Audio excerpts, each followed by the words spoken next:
But as of the moment, taas pa rin ang tiwala ni Pangulong Marcos Jr. kay General Torre.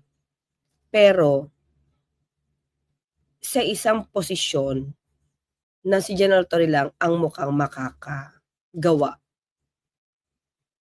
So, yun ang bagay na isa sa mga posisyon na nababagay kay General Torre. Okay? Yun. So, Anthony, anong plano ni PBBM? Yes, meron pong may inoffer po na posisyon na medyo mabigat po talaga yung trabaho. Sa tapang po ni General Torre at sa galing niya, 'di ba? Sa galing niya, sa bilis niyang kumilos.